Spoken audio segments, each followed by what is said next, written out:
اگر بچوں کی پرورش کرنی ہے نا تو سب سے پہلے بچوں کو آبزرو کریں. آپ بچوں کو ٹائم دیں ان کو سمجھنے کے لیے.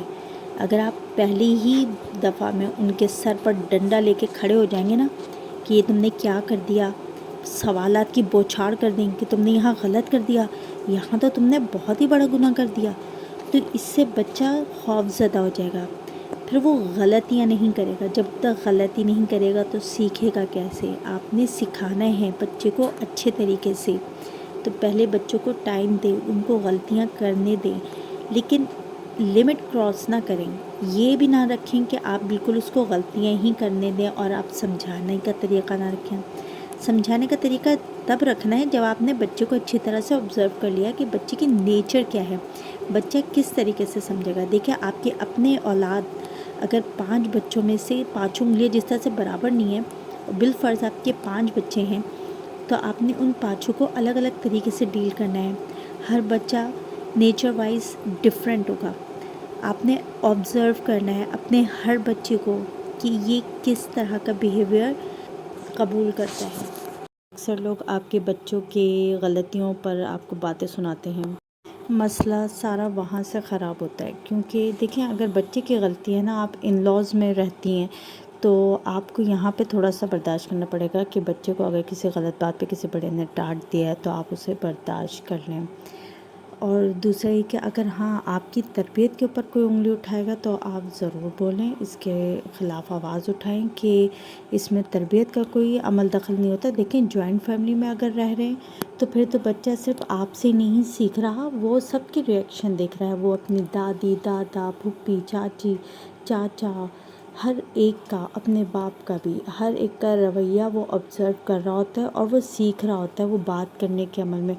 خاص طور پہ یہاں پہ اگر ارلی ایج کی بات کی جائے بچوں کے، بالکل کہنا چاہیے کہ جب بچہ بولنا چلنا شروع کرتا ہے نا تو بچہ اس وقت سے دیکھ رہا ہوتا ہے، سارے رشتوں کو پہچان رہا ہوتا ہے. ابھی آپ دیکھیں کہ جب آپ کہیں الگ رہتے ہیں اور آپ کہیں گیدرنگ میں بھی جاتے ہیں تو بچہ نہیں جاتا. بہت سے بچے ہوتے ہیں جو ہر کسی کے پاس نہیں جاتے یا ہر کسی کی شکل دیکھ دیکھ کر رونے لگ جاتے ہیں. تو اس کا مطلب ہوتا ہے بچے سمجھ رہے ہوتے ہیں کہ جب وہ یہ رشتوں کو پہچاننے لگ جاتے ہیں نا کہ یہ میری ماں، باپ، دادا، دادی، نانا، نانی یا پھوپھی، خالہ، ان کے پاس بڑے شوق سے چلے جاتے ہیں. تو یہ اسی طرح سے بچوں کے بولنے کا بھی پروسیس یہی ہوتا ہے، بچوں کی نیچر کا پروسیس بھی یہیں سے سٹارٹ ہو جاتا ہے کہ 6 منتھ سے لے کے سمجھنے 9 منتھ سے سٹارٹ ہو جاتا ہے کہ بچے پھر اسی طرح سے ریئیکٹ کرتے ہیں. جیسے اگر آپ غصے میں کوئی چیز زور سے دروازہ مارتی ہیں، کوئی چیز پھینکتے ہیں تو یہ چھوٹے بچے یہ چیز سیکھ رہے ہوتے ہیں. اچھا ڈر خوف بھی ان کے اندر پیدا ہو جاتا ہے، لیکن اپنے غصے کا اظہار وہ اس سے بھی ڈبل طریقے سے کرتے ہیں. بہت سے میں نے ایسے گھروں میں دیکھا ہے کہ اگر مائیں ہوتا ہے ان لاز میں کچھ مطلب اگر کسی بات پہ اختلاف ہو گیا تو مائیں اپنے غصے کا اظہار کرتی ہیں، اکثر بچوں پہ اپنا غصہ نکالتی ہیں، یا شوہر سے کسی بات پہ کوئی جھگڑا ہو گیا ہے تو اپنے بچوں کے اوپر غصہ نکالتی ہیں. تو یہ چیز غلط ہے. بچے تو معصوم ہوتے ہیں، وہ یہ سمجھتے ہیں کہ ماں ہمارے ساتھ زیادتی کر رہی ہے، ماں ہمارے اوپر ظلم کر رہی ہے. پھر بدلے میں یہ ہوتا ہے کہ بچے کافی روڈ ہو جاتے ہیں اپنی ماں سے. اور پھر اگر ددیال میں یعنی بچوں سے اگر کوئی ماں کے خلاف بھی کوئی بات کرتے ہیں نا تو بچوں کے کہیں دماغ میں یہ بیٹھ جاتا ہے بچپن میں ہی کہ ہاں ہماری ماں ہی غلط ہے، ہاں ہماری ماں ہی ہمارے ساتھ غلط کر رہی ہے. باپ کی بھی رسپیکٹ نہیں رہتی اور ماں کی بھی کوئی رسپیکٹ نہیں رہتی بچے کی نظر میں. اور دوسری بات یہ کہ اگر فیملی میں میاں بیوی میں بھی اگر کوئی اختلاف ہو رہا ہے تو آپ نے بچوں کو ایک دوسرے کے خلاف ہرگز نہیں بھڑکانا. یہ ہرگز نہیں کہنا کہ دیکھو تمہارا باپ برا ہے، نہ ماں کو یہ کہنا ہے نہ باپ نے یہ کہنا ہے کہ بھئی دیکھو تمہاری ماں کے اندر یہ خامی ہے، تمہاری ماں تو یہ نہیں کرتی وہ نہیں کرتی. اس سے بچے کے دماغ میں بچپن سے ہی ایک جگہ بیٹھ جاتا ہے اور پھر وہ اس طرح سے نہ تو اپنے ماں باپ کے رشتے کو سمجھتا ہے، نہ قدر کرتا ہے، نہ عزت دیتا ہے. خاص طور پہ ماں کو زیادہ دیکھ کے بچے سیکھتے ہیں. اگر ماں روتی بھی ہوگی نا اور اچھا یہ آپ بات نوٹ کریں کہ اگر ڈیورنگ پریگننسی ماں خوش نہیں ہوئی ہوگی، یا اس نے وہ 9 مہینے اس نے پریشانی میں اور روتے دھوتے گزارے ہوں گے، تو بچہ آٹومیٹیکلی بچے کے اندر وہ نیچر وائز وہ چیز آ جائے گی کہ وہ بات بات پر پھر رویا کرے گا، یہ ڈپریشن کی طرف بھی جا سکتے ہیں۔ تو یہ تو بہت احتیاط کی ضرورت ہوتی ہے کہ 9 مہینے ماں کو نہ تو کسی پریشانی کا سامنا کرنا پڑے، نہ اس کے سامنے کوئی، بلکہ یہاں تک کہ نیوز وغیرہ بھی اگر کوئی سنتا ہے نا تو وہ ان کے سامنے کبھی بھی نہیں، نیوز خبریں جو حالت حاضرہ ہوتے ہیں وہ کبھی اس طرح کے پروگرام نہ سنا کریں، احتیاط کیا کریں اور نہ ہی زیادہ لاؤڈ ہوا کریں، کیونکہ بچے کے اوپر وہیں سے ہی سب سے پہلے اسٹارٹ ہو جاتا ہے سارے یہ پرابلمس۔ کہتے ہیں نا کہ ماں کی گود پہلی درسگاہ ہوتی ہے، اور دوسری بات یہ کہ 3 سال تک میں سمجھتی ہوں کہ بچہ جو ہے نا ماں کے ساتھ اتنا کچھ سیکھ لیتا ہے، اور ماں سے وہ ہے کہ میرا بچہ اتنا مجھ سے اٹیچ ہو گیا تھا کہ بڑے بچے اسکول چلے آتے تھے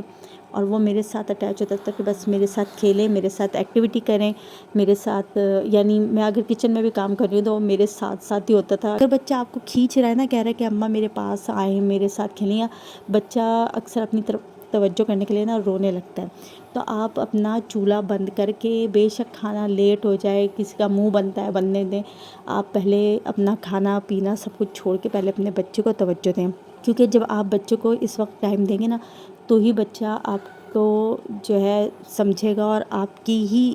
کو ہی فالو کرے گا۔ اور اگر آپ بچے کو ضد دلا دیں گی، دیکھیں غلط بات بچوں کی ہم اس پہ ضدی نہیں بناتے، لیکن بچہ ضدی تب ہوتا ہے جب ماں دوسروں کی خدمتیں کرنے میں لگی ہوگی، کچن میں کھانے پکانے میں لگی ہوگی، دعوتوں کا اہتمام کری ہوگی، لیکن ادھر بچہ روتا رہے گا، وہ چاہے گا کہ ماں مجھے گود میں اٹھائے، تو یہاں پہ ماں سب سے زیادہ جو ہے نا بچے کے ساتھ یہ غلط کرتی ہے کہ اس کو وہ چیزیں سب گھرداری چھوڑ کر صرف اور صرف اپنے بچے کو ٹائم دینا چاہیے۔ اور کیونکہ یہ میں نے بھی اپنی لائف میں یہی تجربہ حاصل کیا کہ بچے آپ سے زیادہ اٹیچ ہوتے ہیں، آپ کی گود میں رہنا چاہتے ہیں، یا وہ چاہتا ہے کہ بچہ چاہتا ہے کہ ماں مجھے فل ٹائم دے۔ دیکھیے کچھ بچے ہوتے ہیں جو بہت حساس ہوتے ہیں، جو اس طرح سے رو کے اظہار کرتے ہیں، کچھ بچے نہیں کرتے، لیکن توجہ ان کو بھی چاہیے ہوتی ہے۔ ہم لوگ سمجھتے ہیں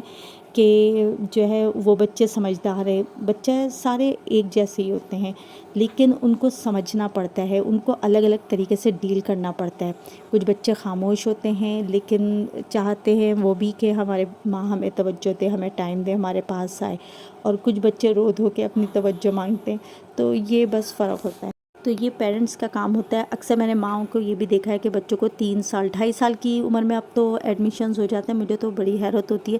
میرا خیال یہ ہے کہ بچوں کو 4 سے 5 سال کی عمر میں آپ کو ایڈمیشن کرانا چاہیے، کیونکہ بچہ 5 سال کی عمر میں ذرا خود اتنا قابل ہو جاتا ہے کہ وہ آپ سے تھوڑا بہت دور رہنے پہ تھوڑا سا سہتا ہے، کیونکہ میں نے ایسے بچوں کو دیکھا ہے کہ جو روتے دھوتے اسکول جاتے ہیں اور مائیں زبردستی مار پیٹ کے تیار کر کے منہ میں ناشتہ ٹھوس کے، چاہے وہ بچوں کو الٹی ہو رہی ہے، وہ کھانا بھی نہیں چاہ رہا، اس کے منہ میں زبردستی ناشتہ ٹھوس کے اسے گاڑی میں بٹھائیں گی یا وین میں بٹھائیں گی اور حوالے کریں گی کہ جیسے پتہ نہیں جان چھڑا رہی ہیں۔ سوچیں اس بچے کے دل پہ کیا گزرتی ہوگی۔ تو بچے توجہ چاہتے ہیں، اور اگر بچہ چاہتا ہے کہ ماں اس کو ٹائم دے تو ماں کو اپنے ایکسٹرا کام کو چھوڑ کے، اور اگر ایکسٹرا کام نہیں بھی ہے، اپنے کچھ کاموں میں سے کاموں کو ڈراپ کر کے، اپنے ان کاموں کو چھوڑ کے اپنے بچوں کو ٹائم دیں، کیونکہ یہ بچے آپ کی توجہ چاہیں گے تو آپ کو بڑے ہو کر یہ بھی بالکل اسی طرح سے آپ کے ساتھ پیش آئیں گے۔ تو دیکھیں بچے کے اگر ہم جھڑک کے جواب دے دیں گے یا الجھ کے جواب دے دیں گے تو آگے جا کے بچے بھی ہمارے ساتھ ایسے ہی کریں گے۔ تو یہی سوچ کر آپ اپنے بچوں کی اچھی پرورش کریں، بچوں کو ٹائم دیں، بچوں کے ساتھ کھیلیں، اس ساتھ ہمیں بچوں کی طرح ہی بن کر کھیلنا پڑتا ہے، تبھی تو بچے بھی خوش ہو کر کھیلتے ہیں، اور یہی تو مزے کی لائف ہے اگر لوگ اس کو سمجھ سکیں۔